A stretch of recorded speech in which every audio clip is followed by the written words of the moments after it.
19세기 영국의 침례교 목사로서 유명한 설교자 알렉산더 맥클라렌이라는 분이 있습니다. 그분께서 요한복음 13장에서 21장까지를 뭐라고 말했냐면 신약 성경의 지성소다라는 멋진 표현을 했어요. 이렇게 표현한 것은 13장에서부터 17장까지는 예수님의 가르침의 절정이라고 할 수 있는 부분이고 18장에서 21장은 예수님의 행위의 절정이라고 말할 수 있는 예수 그리스도의 십자가와 부활이 기록됐기 때문입니다. 그렇게 본다면 오늘 본문 말씀 요한복음 13장은 신약 성경의 지성소의 관문이라고 할 수 있는 부분입니다. 13장 1절에서 30절까지는 예수 그리스도의 그 Last Supper, 마지막 만찬이 기록되어 있고 이 부분은 두 단락으로 나누어지는데 1절부터 17절까지는 제자들의 발로부터 오물을 씻으신 사건이라면 18절부터 30절까지는 메시아닉 커뮤니티, 제자들의 공동체로부터 가룟 유다를 씻겨낸 사건입니다.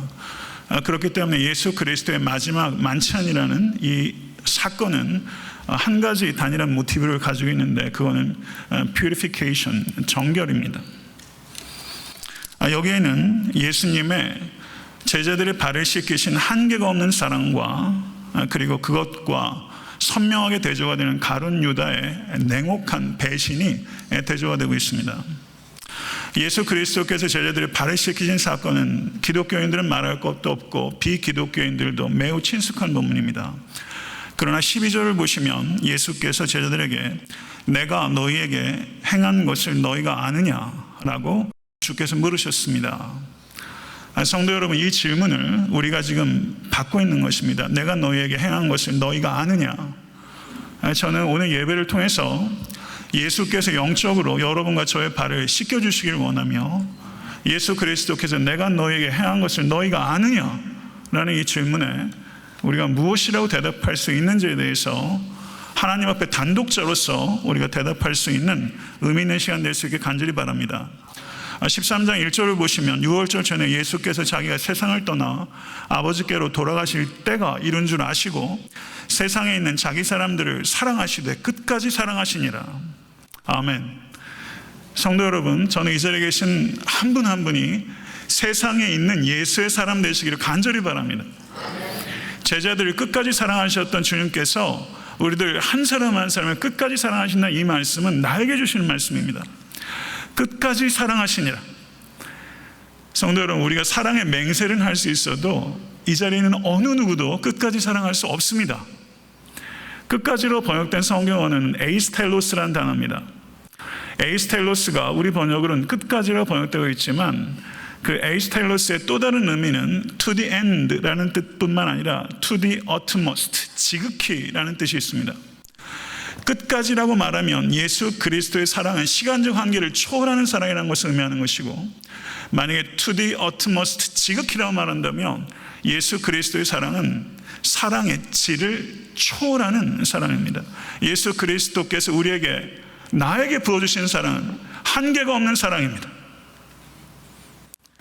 이 세상에 존재했던 가장 탁월한 사랑에 있어서 가장 탁월한 사람은 누굽니까? 누구죠? 시인이에요? 소설가예요? 셰익스피어예요? 누구예요? 사랑의 세레나데를 불렀던 가수입니까? 이 세상에 존재했던 가장 탁월한 사랑을 했던 사람도 우리 주 예수 그리스도의 사랑과 비교할 수 없고, 이 세상에 존재하는 모든 사랑을 다 모아도 우리 주 예수 그리스도 안에 계시된 사랑과 견줄 수 없습니다. 이 세상에 그 누구도 예수 그리스도보다 우리를 더 지혜롭고 더 순결하고 더 풍성하고 더 아름답게 나를 사랑할 수 있는 존재는 없습니다. 예수 그리스도만이 그렇게 나를 사랑하시고, 여러분께서 간절하게 눈물 가운데 기도하는 그 영혼을 예수 그리스도께서 그렇게 사랑하신다는 것을 기억하시고 위로 얻으실 수 있게 되기를 간절히 축원합니다. 성도 여러분, 사도 바울께서 예수 그리스도의 사랑의 넓이와 길이와 높이와 깊이가 어떠한지를 깨닫게 하여 주시옵소서라고 기도했어요. 이 기도는 성취되지 않습니다. 그리스도의 사랑을 깨닫게 해달라고 우리는 기도하며 그 사랑을 영원토록 알아야 할 거지만 이 기도는 완벽하게 성취되지 않아요. 하나님의 사랑의 넓이와 길이와 높이와 깊이를 아시는 분은 오직 하나님 자신입니다. 하나님만이 이 사랑을 아십니다. 성도 여러분, 이러한 사랑이 나에게 부어지고 있다는 거, 이거 진심으로 믿으십니까? 그리고 우리가 이 사랑을 믿는다면 우리는 영원히 천국에서 주님과 살게 될 것이고, 이 사랑을 영원토록 알아가게 될 것이고, 이 사랑을 영원토록 노래하게 될 거예요. 한 설교가가 백조가 죽을 때가 되면 운다고 그래요? 진짜? 전 잘 모르겠어요. 백조가 죽을 때 되면 운대요. 그런데 예수 그리스도께서 오늘 저녁에 식사하시는 장면이 목요일날 밤입니다. 이제 딱 24시간 뒤에 예수님께서 운명하시는 거예요. 불과 몇 시간 뒤면 잡혀. 예수 그리스도께서 마치 백조처럼 울고 계시다고 그렇게 표현하고 있더라고요. 오늘 본문은 사실은 예수께서 백조처럼 울기 시작하는 그 시작이에요. 성도 여러분, 그런데 오늘 본문 말씀 2절 한번 보시면, 마귀가 벌써 시몬의 아들 가룟 유다의 마음에 예수를 팔려는 생각을 넣었더니 라고 말하면서, 오늘 본문에 나타나는 것은 예수를 팔려는 가룟 유다와 가룟 유다의 발을 씻으시려는 예수님이 대조가 되고 있어요. 예수 그리스도께서는 원수를 사랑하라라는 산상수훈의 말씀을 오늘 몸소 실천하시면서 제자들의 발을 씻기실 때 가룟 유다의 발까지 씻으셨습니다. 끝까지 사랑하시기 원하셨던 대상 가운데 가룟 유다도 있습니다. 성도님의 삶 가운데 가룟 유다는 누굽니까? 성도 여러분, 혹시 그런 사람이 있다면 오늘 그 사람의 발을 씻을 수 있게 해달라고 기도해 보실 수 있을 것 같습니다. 실천은 두 번째 문제라도 내가 그 사람의 발을 씻게 해달라고 기도하실 수 있는 여러분과 제가 될 수 있게 간절히 바랍니다. 3절을 보시면, 저녁 먹는 중 예수는 아버지께서 모든 것을 자기 손에 맡기신 것과 또 자기가 아버지께로부터 오셨다가 하나님께로 돌아가실 것을 아시고 라고 말씀하고 있습니다. 예수께서 아신 것은 자신이 하나님의 아들이시며 성부께서 자신에게 하늘과 땅의 모든 권세를 주셨다는 것과, 그리고 하늘의 아버지로부터 보내심을 받았다가 하늘의 아버지께로 돌아가실 것을 아셨습니다. 예수님께서 제자들의 발을 씻기신 손은 성부 하나님께서 하늘과 땅의 모든 권능을 주신 바로 그 손입니다. 인간의 신체 중에서 가장 낮고 더러운 부위는 발입니다. 그러나 그 발을 예수께서 모든 권능을 가지신 그 동일한 손으로 씻겨 주셨다는 것을 우리는 깊이 생각해야 됩니다. 성도 여러분, 저는 이 자리에 계신 모든 권속과 제가 영적으로 더욱더 높아지고 깊어질 수 있게 되기를 간절히 바랍니다. 하나님은 높이 계신 하나님이십니다. 그런데 하늘에 계신 하나님께 우리가 가까이 가면 가까이 갈수록, 우리의 영혼이 고양되면 고양될수록 우리는 더 아래로 낮은 자와 존재를 나누게 됩니다. 우리가 영적으로 깊어지면 깊어질수록 다른 사람들이 하기 싫어하는 일, 다른 사람의 발을 씻어주는 일, 그런 일들을 묵묵하게 감당할 수 있게 되는 것입니다. 만약에 성도님께서 나는 하나님과 깊은 관계 속에 있어 라고 말하면서 세상에서 높고 번듯하고 괜찮은 사람들만 어울리기를 좋아하고 언제부턴가 깔끔을 부리기 시작했다면 그것은 영적으로 위험 신호가 온다는 것을 기억하실 수 간절히 바랍니다. 성도 여러분, 아버지께로 돌아갈 때가 가까웠다는 것을 예민하게 민감한 그리스도께서는 더욱더 낮은 자와 함께 계셨습니다. 이 자리에 계신 모든 권속들께서 지극히 작은 자는 사람은 그리스도처럼 대하며 그들과 존재를 나누고 그들의 가장 낮고 더러운 것을 씻어주는 삶으로 오늘 이 시간 결단할 수 있다면 분명히 우리의 삶에 적지 않은 변화가 시작될 것을 믿으실 수 있기를 간절히 바랍니다. 오늘 본문의 말씀을 보시게 되면 예수님께서 4절과 5절을 보시면, 저녁 잡수시던 자리에서 일어나 겉옷을 벗고 수건을 가져다가 허리에 두르시고 이에 대야에 물을 담아 제자들의 발을 씻기시고 라고 말씀합니다. 제자들이 대야에 물을 담아온 것이 아니라 예수 그리스도께서 친히 빈 대야를 가지고 물을 담아오셨고, 그리고 고대 근동에서는 수건을 허리춤에 차는 사람은 나는 종입니다 라는 것을 가시적으로 드러내는 것입니다. 그리고 예수 그리스도께서 제자들 앞에 무릎을 꿇으셨습니다. 성도 여러분, 제자들 앞에 무릎을 꿇으신 이 사건을 한번 성도님들이 이 실제적인 상황 가운데 있다고 한번 상상해 보시면서 오늘 본문을 이해해 보실 수 있게 간절히 바랍니다. 친숙함이라는 그런 피상성을 깨뜨리고 오늘 본문 가운데 깊이 들어가셨어요. 예수 그리스도께서 내 발 아래 허리를 굽히시고 무릎을 꿇으시고 나의 발을 씻고 계시다는 것을 그 실제 속으로 들어가실 수 있게 간절히 바랍니다. 저를 가르치셨던 닥터 그룬너라는 신학학자가, 제가 일전에 설교할 때도 말씀드렸지만, 오늘 본문의 이 사건을 크리에이터, 창조주가 크리에이처 앞에 무릎을 꿇으신 사건이다, 창조주가 피조세계 앞에 무릎을 꿇으신 사건이다 라고 표현을 했어요. 성도 여러분, 예수 그리스도께서는 우리보다 조금 나은 존재가 아니라 예수 그리스도께서는 하나님의 아들이십니다. 예수 그리스도께서는 성육신하신 하나님이십니다. 그분께서, 성도 여러분, 저는 다 아는 얘기하는 거예요.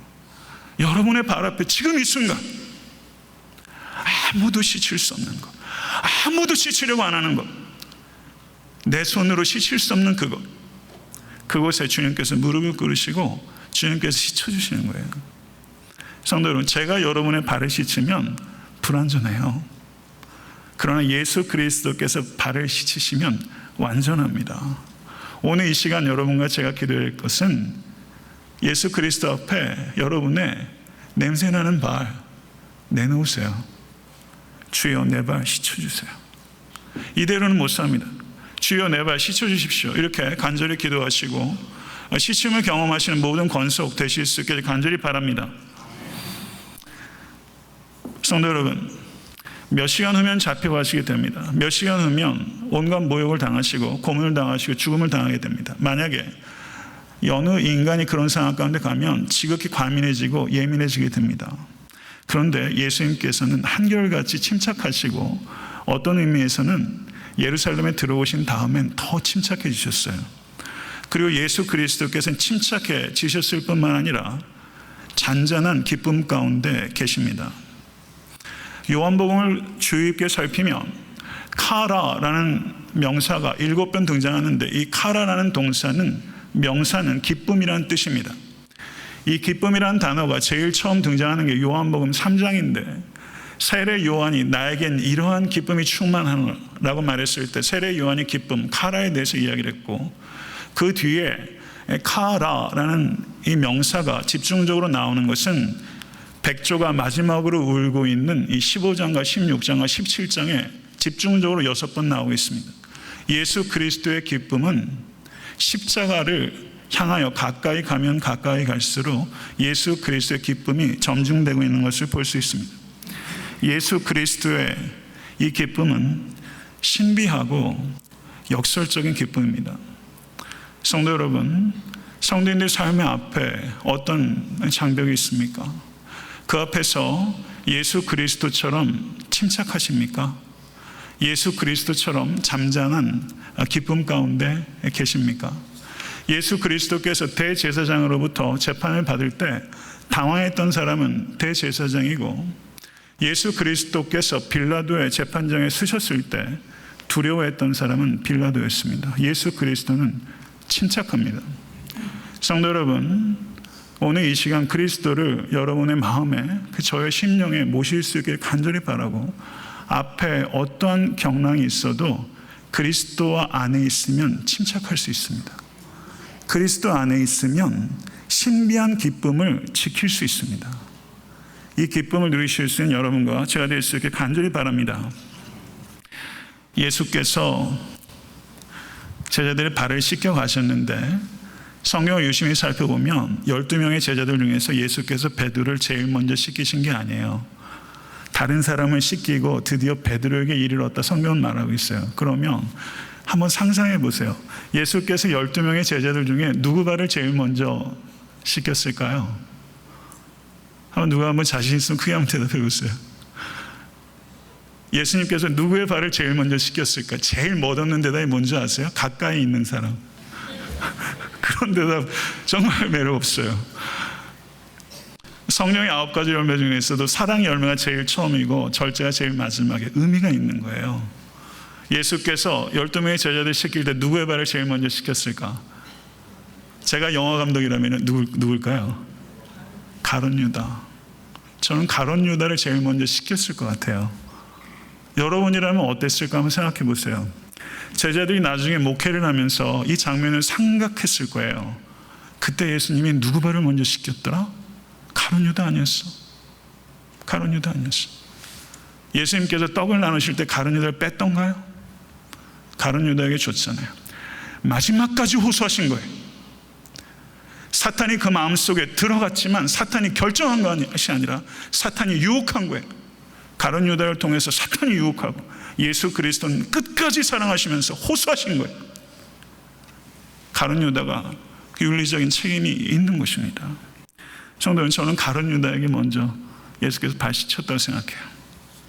우리는 누구의 발을 먼저 씻어준 사람입니까? 성도 여러분, 예수께서 4절을 보면 겉옷을 벗고 라고 말하는데 이 단어가 티셈이란 단어인데 요한복음 10장 11절을 보시면 예수께서 선한 목자의 비유를 하시면서 선한 목자는 양들을 위하여 목숨을 버리거니와, 양들을 위해서 목숨을 버린다는 동사가 티셈입니다. 그리고 예수 그리스도께서 다시 겉옷을 입으셨을 때 그 단어가 람바누란 단어인데 이 단어가 요한복음 10장 17절에서 예수께서 아버지께서 나를 사랑하시는 것은 내가 다시 목숨을 얻기 위하여, 예수 그리스도의 부활을 나타내는 단어가 람바누입니다.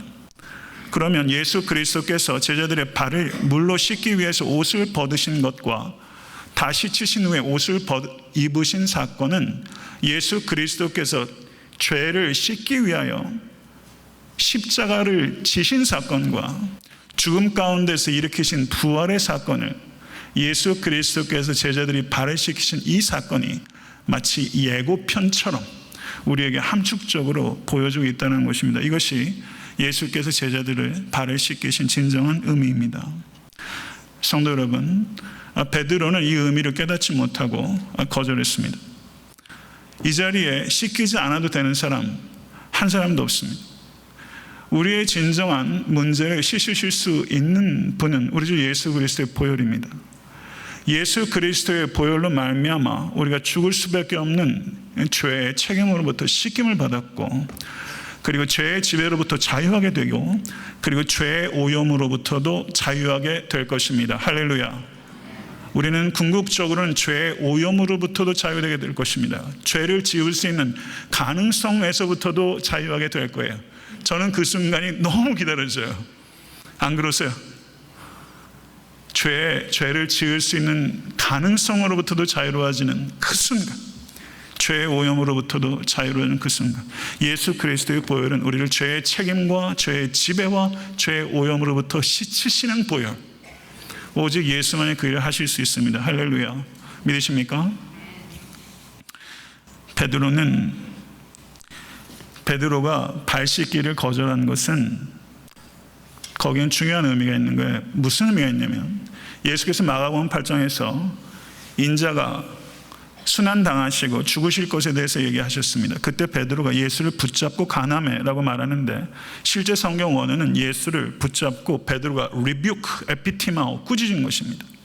그때 예수께서 사탄아 물러가라, 내가 하나님의 일을 생각하지 않고 사람의 일을 생각하는도다 라고 말씀했습니다. 그때 베드로는 예수를 그리스도라고 고백했습니다. 그러나 베드로가 원했던 그리스도는 죽는 그리스도가 아닙니다. 서퍼링 메시아가 아닙니다. 고통당하는 메시아가 아닙니다. 베드로가 기대한 메시아는 승리하는 메시아, 그리고 군사적이고 경제적이고 현세적인 문제를 해결해 주는 그런 메시아.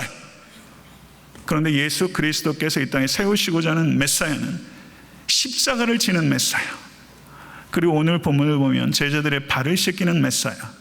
베드로가 발을 씻기는 것을 거절한 것은 예수님, 나는 발이나 씻어주는 메시아, 나는 그런 메시아 원치 않습니다 라는 거절의 의미가 여기 있는 것입니다. 성도 여러분, 우리는 예수를 나의 왕으로 믿는 사람입니다. 그러나 그것보다 더 본질적인 질문이 있습니다. 그 왕은 도대체 어떤 왕입니까? 성도 여러분, 이 질문을 우리는 해야만 되는 것입니다. 예수께서 내가 내 발을 씻지 않으면 내가 나와 상관이 없다라고 단호하게 말씀하셨습니다. 그리고 예수께서 겉옷을 입으신 후에 내가 너희에게 행한 것을 너희가 아느냐? 내가 주와 또는 선생이 되어 너희 발을 씻겼으니 너희도 서로 발을 씻기는 것이 옳으니라. 내가 너희에게 행한 것 같이 너희도 행하게 하려 하여 본을 보였노라. 아멘. 이제 목숨이 십자가에 달려서 죽으시기 하루 전에도 이와 같은 창의적인 방법으로 가르치실 수 있을 만큼 예수님은 크리에이티브하고 사랑하시기 때문에 이렇게 하실 수 있는 거예요. 한계가 없이 사랑하실 수 있기 때문에 한계가 없이 섬기실 수 있는 거예요. 성도 여러분, 예수 그리스도께서 발을 씻기신 사건은 우리들에게 종으로 섬기며 살라라는 가르침입니다. 성도 여러분, 그리스도인들은 포지션을 쫓아 사는 존재가 아니라 콜링을 쫓아 사는 존재입니다. 그리스도께서 우리를 부르신 콜링은 종으로 섬기는 삶으로의 콜링입니다. 믿으십니까? 성경은 우리에게 그것을 말씀하고 있습니다. 성도 여러분, 하나님께 가까이 가면 갈수록 우리는 더 낮아지는 것입니다. 낮아지는 만큼 그것이 사람의 크기입니다. 낮아짐의 폭이 사람의 크기입니다. 모쪼록 여러분과 제가 더욱더 낮아질 수 있기를 간절히 바라고, 아무도 만나지 않는 사람, 아무도 하지 않는 일 할 수 있는 여러분과 제가 될 수 있게 되기를 간절히 소원합니다. 성도 여러분, 그런 소원이 있으시죠? 그럼 성령님께 의지해서 그렇게 하실 수 있게 간절히 바랍니다. 처음에는 좀 두려울지도 몰라요. 그런데 아무도 만나주지 않는 사람 만나고 아무도 하지 않는 일들을 하기 시작하면 그때부터 mysterious joy, 신비한 기쁨이 우리의 심령 가운데 솟아내는 것을 경험하게 되실 거예요. 성도 여러분, 말씀을 맺습니다. 제가 마가복음 2장 설교를 할 때 이 이야기를 한 적이 있어요. 근데 새벽 예배 설교들 많이들 안 드시니까 이 이야기를 제가 좀 다시 한번 리마인드 시켜드리고 좀 우리가 중요한 부분들에 대한 생각을 깊이 했으면 좋겠습니다. 마가복음 2장을 보시면 예수님께서 중풍병자를 고치신 사건이 기록되어 있습니다. 4명의 친구들이 와가지고 지붕을 뜯고서 중풍병자를 내렸어요. 그 집이 누구 집일까요? 그 집이 누구 집일까요? 새치기 했네요. 사람들 잔뜩 있는데, 그리고 남의 집 짓기 파손했잖아요. 그 집은 아마도 누구 집 같으세요? 베드로의 집일 가능성이 높습니다. 장모를 고치셨던, 가버나움의 예수 그리스도의 미니스트리의 헤드쿼터였던 베드로의 집일 가능성이 높아요. 그 두 번째 가능성이 있어요. N.T. 라이트라는 굉장히 저명한 신약학자는 그 집이 예수의 집이었을 것이다라는 매우 독특한 견해를 내놓습니다. 어떤 근거? 제가 읽은 책에는 근거까지 밝히고 있지는 않아요. 그런데 분명히 근거가 있는 부분이 있었을 거라고 생각합니다. 아마도 예수님께서는 가버나움에서 세금을 내시면서 사셨던 것 같습니다. 마태복음 9장에 보면 본동네라는 표현을 볼 때 예수께서 그러실 수 있는 개연성이 있다고 봐요. 여하튼 그게 베드로의 집이든 예수님의 집이든 크게 중요한 건 아닙니다. 그런데 제가 묻고자 하는 것은, 지붕을 뜯은 것은 중풍병자의 4명의 친구들이에요. 그러면 지붕을 보수한 사람은 누굴까요? 뚫어진 지붕을 고친 사람은 누굴까요? 한번 생각해 보세요. 그런 생각 해보신 적 있으세요? 지붕을 누가 고쳤을까? 한번 생각해 보세요. 베드로가 고쳤을 수도 있고, 베드로의 집이라면 사람을 써서 아미고드를 시켰을 수도 있고, 예수님의 집이라면 또 여러 가지 방법이 있을 수 있겠지만, 저는 누가 지붕을 고쳤을까 하는 것에 대한 결론을 내기보다 지붕을 뚫는 일, 크리에이티브한 일입니다. 아무도 그 생각 못한 거예요. 성도 여러분, 새치기 하십시오. 하나님 만나기 위해서 새치기 하셔도 하나님 칭찬하세요. 다른 데서 새치기 하는 건 안 돼요. 극장 갈 때 줄 서세요. 그런데 하나님 만나려고 하는 것, 새치기 하십시오. 하나님 만나는데 내가 좀 먼저 만나겠다 하는 마음도 없이 신앙생활 하십니까?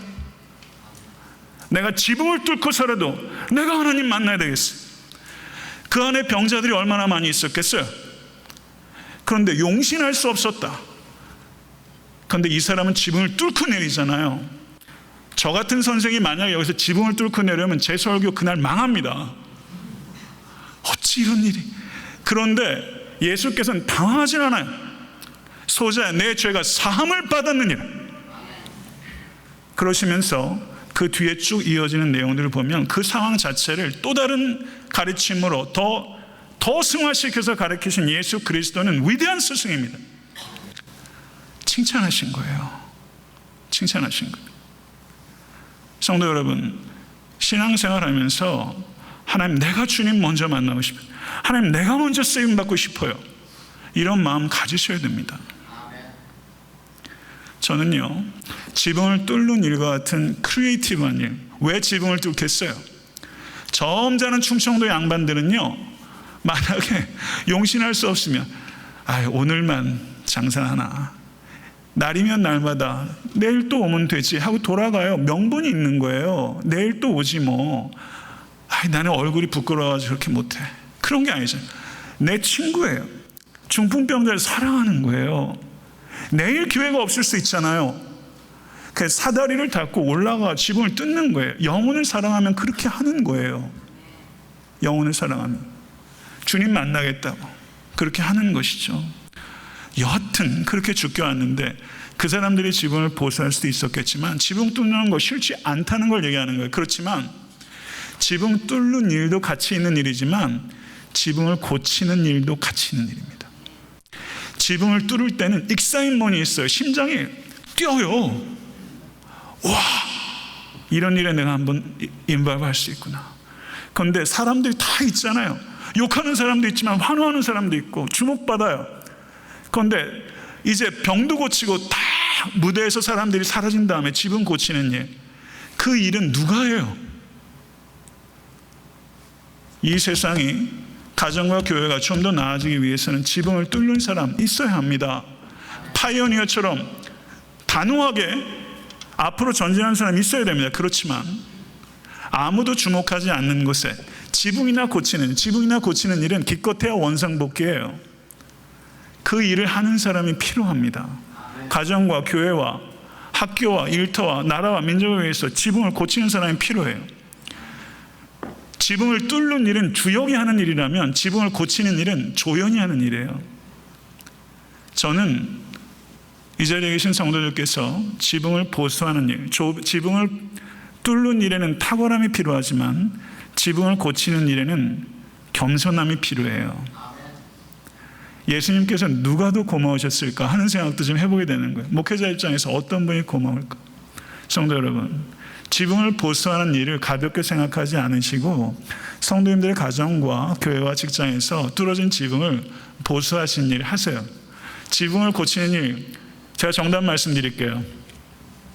그 집을 자기 집이라고 생각하는 사람이 고쳤을 겁니다.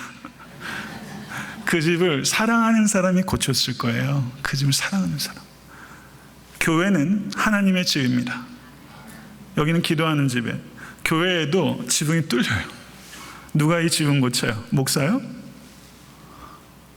성도 여러분, 이 교회를 하나님 내가 너무 사랑합니다, 이렇게 고백하실 수 있는 여러분과 제가 될 수 있게 간절히 바라고요. 여러분의 가정에도 지붕이 뚫리잖아요. 직장에도 뚫리잖아요. 오늘 아이들 안집사님 어른들 간증하셨지만 전 지붕을 보수하는 것 같은 느낌을 받았어요. 모쪼록 성도님들의 삶의 자리에서 지붕을 보수하시는 일, 남들이 크게 주목하지 않는 일, 겸손함이 필요한 일, 하나님 사랑하기 때문에 할 수 있는 일, 그 일 굉장히 많습니다. 모쪼록 찾으셔서 그 일 하세요. 그게 발을 씻는 일입니다. 성도 여러분, 제가 구체적인 적용은 성도님들 각자의 목으로 돌리겠습니다. 발을 씻는 일, 그 신비한 기쁨 누리실 수 있는 여러분과 제가 될 수 있게 되기를 우리 주 예수 그리스도 이름으로 간절히 축원합니다. 우리 기도하겠습니다. 오늘 기도하실 때 특별히 과테말라 선교사님과 에드거르 깔 목사님과 그리고 노아의 방주 교회, 이름 근사하네요. 그 다음에 정의의 태양이라는 교회입니다. 정의의 태양. 이 교회 위해서 저희가 기도하고 2015년도 과테말라 단기 선교팀을 축복하고 에탄타 섬기는 교회가 가장 더럽고 낮은 것을 씻는 교회가 되게 해달라고, 그리고 내가 지붕을 보수하는 그런 사람 되게 해달라고 우리 다 같이 기도하시겠습니다. 할렐루야. 존귀하신 주님 감사합니다. 하늘 높은 줄 모르고 바벨탑을 쌓던 진노의 자녀였던 우리들을 예수께서 주님의 그 보배로운 보혈로 씻어주셔서 낮아짐이 무엇인지, 낮아지려고 하는 삶을 소원하게 하시고, 참으로 어렵고 우리는 여전히 너무나 교만하지만 성령 안에서 그러한 삶의 방향으로 내려갈 수 있도록 인도하시니 감사합니다. 오늘 말씀을 통해서 하늘 보좌를 버리시고 아버지 말구 위에 내려오시고, 그리고 더 내려가셔서 제자들의 발을 씻기시고 십자가까지 내려가신 주님, 하나님 우리도 내려갈 수 있도록 하나님 도와주십시오. 우리의 눈은 높이 계신 하나님을 바라보게 하시되 우리의 삶은 낮은 곳으로 임할 수 있도록 하나님 도와주십시오. 과테말라에 가서 영혼들을 살피며 그들의 발을 씻기고, 또한 그들이 우리의 발을 씻겨줬습니다. 하나님 서로 발을 씻겨주는 역사 가운데 우리가 동참하게 하시고, 무의미하고 허탄한 일들의 삶을 낭비하지 아니하고, 아버지 하나님 주여 거룩하고 아름답고 영원한 일의 삶을 드리며 지극히 작은 자를 지극히 높이며 그들의 발을 씻으며 우리의 땀과 우리의 눈물과 우리의 기도와 우리의 물질로 우리에게 주신 모든 은사로 그들의 발을 씻기며 아버지 이 악하고 어두운 시대에 하나님의 나라가 공고하게 설 수 있도록 우리 이 자리에 있는 개개인과 성도의 삶이 쓰임받을 수 있도록 아버지 하나님 역사해 주시옵소서. 기도하겠습니다.